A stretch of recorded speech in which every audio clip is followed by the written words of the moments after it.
Hello everyone. आज की कहानी है एक माँ का संघर्ष। कहानी अगर अच्छी लगे तो लाइक करें, शेयर करें और प्यार भरी कहानी चैनल को सब्सक्राइब करें। ममता के मोबाइल की घंटी बजी तो नींद में ही हाथ मेज पर रखे मोबाइल की तरफ बढ़े। जैसे तैसे फोन हाथ में आ गया। स्क्रीन पर नाम देखकर ममता की नींद अच्छे से खुल गई। कमला का फोन था। फोन उठाते ही कमला की उधर से आवाज आई, दीदी आज मैं काम पर नहीं आ पाऊंगी, परी को बहुत तेज बुखार है। ममता ने कहा, ठीक है तुम उसका ध्यान रखो, किसी भी चीज की जरूरत हो तो मुझे फोन कर देना। कह ममता ने फोन रख दिया। कमला पिछले 12 साल से ममता के घर का काम कर रही है। ममता को सुबह 9 बजे ऑफिस के लिए निकलना होता है तो कमला रोज सुबह 7:30 बजे आ जाती है। आज सब काम खुद ही करना है, सोचते हुए ममता ने जल्दी से काम करना शुरू किया। आधा अधूरा काम निपटाकर ऑफिस के लिए तैयार होने लगी। नाश्ते में फल और दूध से ही काम चला लिया।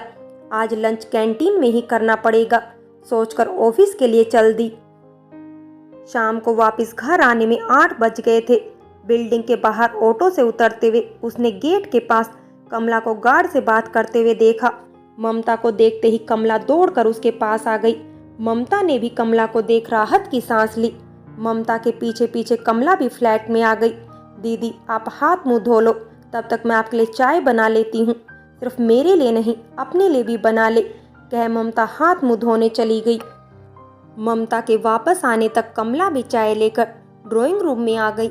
एक कप ममता को दे अपना कप हाथ में लेकर नीचे बैठने लगी तो ममता ने टोका, तुझे कितनी बार कहा है कि तुम यहाँ पर नीचे मत बैठा करो। वो सकुचाते हुए सामने कुर्सी पर बैठ गई। कैसी है परी, बुखार उतरा या नहीं, ममता ने पूछा। दीदी उसका बुखार कम ही नहीं हो रहा है, आपने वहाँ डॉक्टर को कल ही दिखाया था पर आराम नहीं मिला, तभी आज काम पर नहीं आई। काम की चिंता मत करो कमला, पहले हम परी को किसी अच्छे अस्पताल में दिखा लेते हैं, कह ममता ने अपने फ्लैट की चाबियां और पर्स उठाया। दीदी आप तो अभी थकी हारी ऑफिस से आई हो, मेरी चिंता मत करो और अब जल्दी चलो। अब उससे कुछ कहते नहीं बना और वो चुपचाप ममता के पीछे चल दी। ममता ने टैक्सी बुलाई और पहले कमला की बस्ती से उसकी बेटी को लेकर वह अस्पताल पहुंच गई। अस्पताल में डॉक्टर ने परी की हालत देखकर बताया कि उसे टाइफाइड लग रहा है, कुछ टेस्ट करवाने पड़ेंगे और आज रात यहीं रखना पड़ेगा। ममता ने परी को एडमिट करवा उसके टेस्ट करवाए। रिपोर्ट सुबह आएगी पर डॉक्टरों ने परी का इलाज शुरू कर दिया था। रात के 11:30 बज रहे थे। ममता डॉक्टर से बात करके रिसेप्शन पर पैसा जमा करवाने चली गई। कमला अपनी बेटी के पास बैठी थी। ममता दवाइयाँ भी ले आई कि जिनकी ज़रूरत रात को पड़ सकती थी। कमला को सब समझाने के बाद ममता ने परी के सर पर हाथ फेरते हुए कहा, घबराओ मत, परी बिल्कुल ठीक हो जाएगी। दीदी आज तक आपने हम दोनों के लिए जो किया है वो हम कभी नहीं भूलेंगे। ममता मुस्कुरा दी। कमला ये मैंने सिर्फ अपने लिए किया है। अच्छा दीदी अब आप घर जाकर आराम करो। ठीक है कमला, अब तुम भी आराम कर लो, डॉक्टर ने तो कहा ही है कि अब परी भी आराम से सोएगी। किसी चीज़ की ज़रूरत हो तो तुम मुझे फ़ोन करना, वैसे मैं सुबह आऊँगी। ममता ने अस्पताल से बाहर आकर टैक्सी ली और घर की ओर चल दी। टैक्सी के साथ साथ ममता का दिमाग पुराने दिनों में खो गया।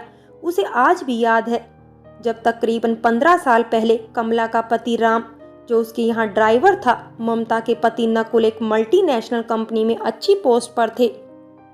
राम काफ़ी खुशमिजाज इंसान था। वो कभी कभी घर का सामान भी ला देता था। एक दिन सुबह उसने नकुल से कहा कि उसको 2 दिन की छुट्टी चाहिए, बीवी को गांव से लाना है। 2 दिन के बाद वापस आया और कमला को ममता से मिलवाने लाया था। उस दिन वह बहुत खुश था। ममता ने कमला को साड़ी और कुछ रुपए शगुन के तौर पर दिए तो वो मना करने लगा, पर ममता ने जबरदस्ती ये कहकर दिए कि यह कमला का शगुन है। तब जाकर उसने कमला को लेने दिया।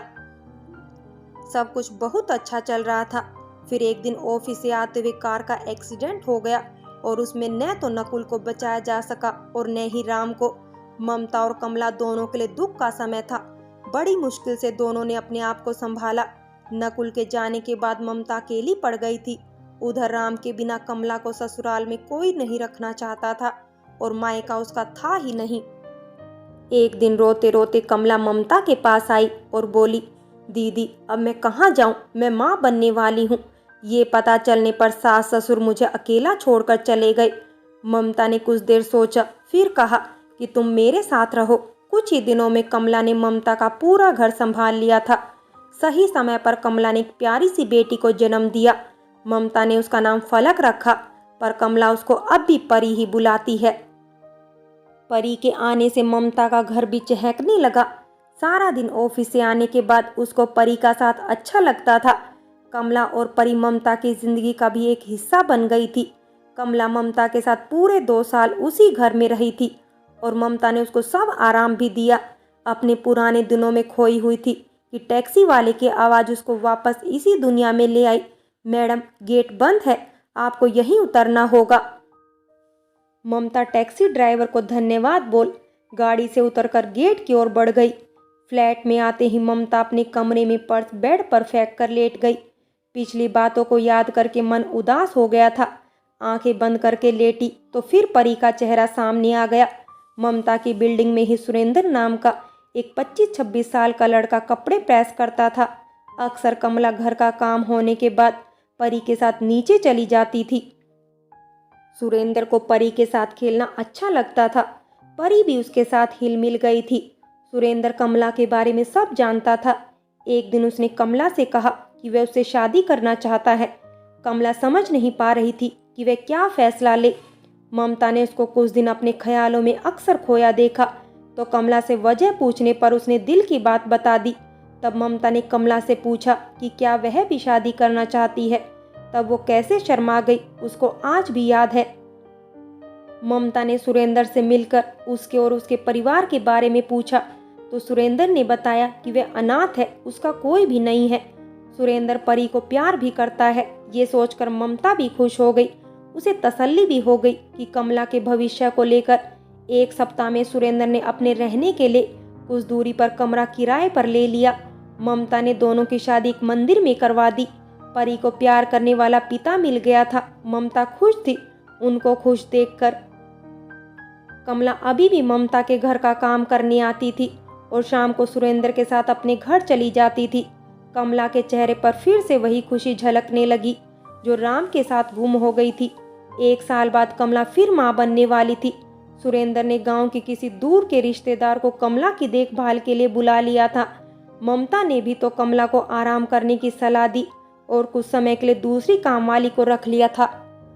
बड़े बूढ़े जो कहते हैं ना, कभी कभी अपनों की ही नजर लग जाती है।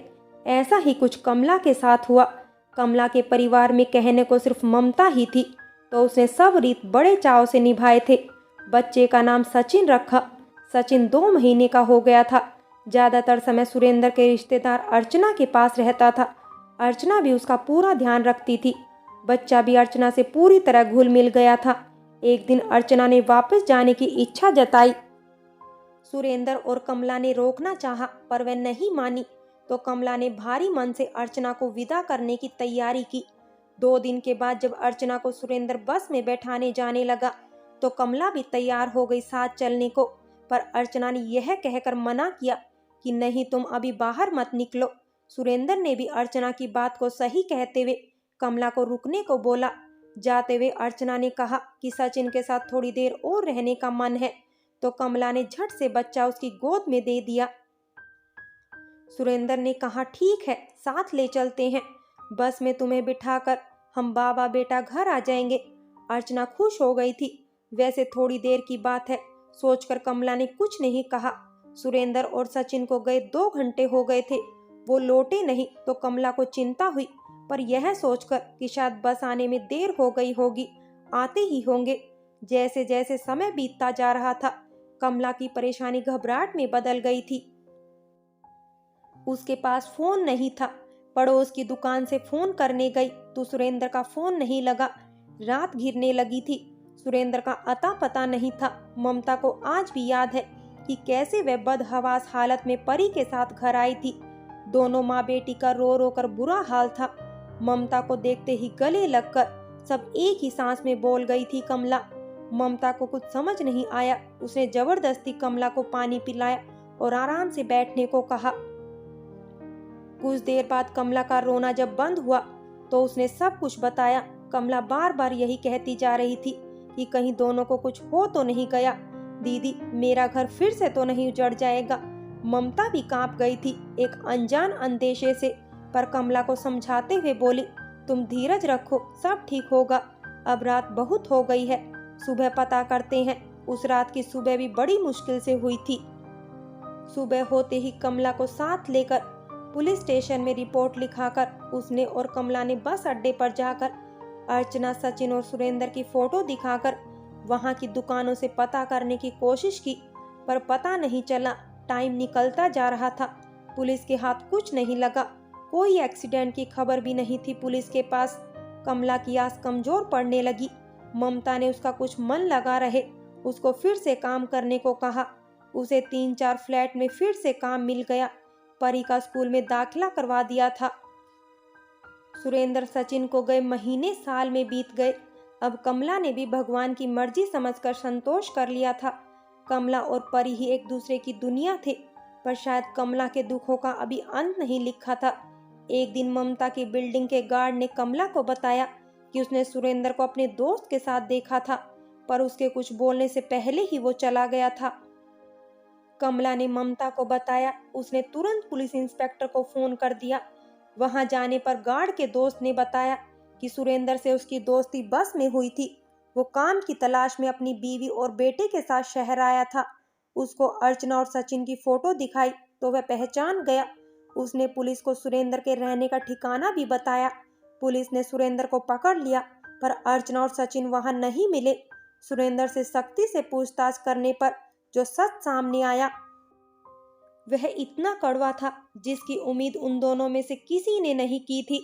सुरेंद्र ने बताया कि अर्चना उसकी पहली बीवी है।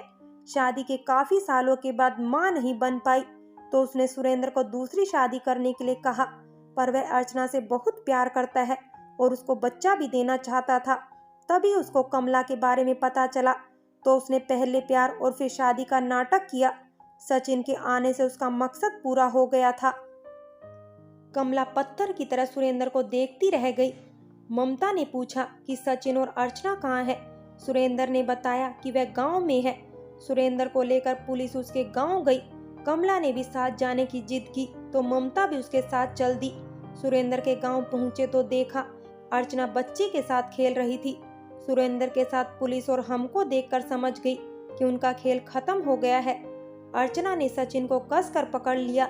बच्चा भी उससे चिपक गया था। उसके लिए तो अर्चना ही उसकी मां थी। पुलिस ने अर्चना को पकड़ लिया और बच्चे को उससे छीनना चाहा तो बच्चा और अर्चना दोनों रोने लगे। कमला से दोनों का रोना देखा नहीं गया। उसने इंस्पेक्टर को कहा कि साहब, मेरा बच्चा ठीक है, मुझे और कुछ नहीं चाहिए। सचिन को अर्चना के पास ही रहने दीजिए, मैं अपनी शिकायत वापस लेती हूँ। ममता को आशा नहीं थी कि वह इतनी मुश्किल में इतना साहस भरा कदम उठा लेगी। पुलिस ने अपनी फाइल बंद कर दी। ममता की यादों को विराम तब लगा जब दूध वाले ने घंटी बजाई। ममता ने टाइम देखा, 7 बज गए थे और रात भर जागने से उसका सर दर्द कर रहा था। ममता ने जल्दी जल्दी चाय पीकर काम निपटाया और कमला के लिए खाना लेकर हॉस्पिटल चल दी। डॉक्टर राउंड पर थे।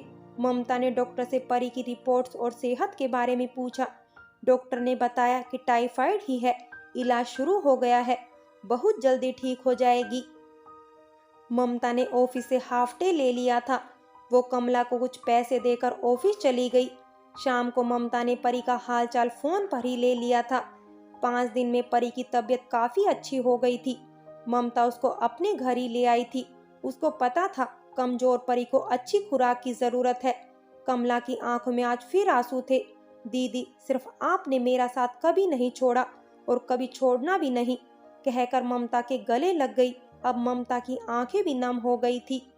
फ्रेंड्स, कहानी अगर अच्छी लगी हो तो लाइक करें, शेयर करें और प्यार भरी कहानी चैनल को सब्सक्राइब करें।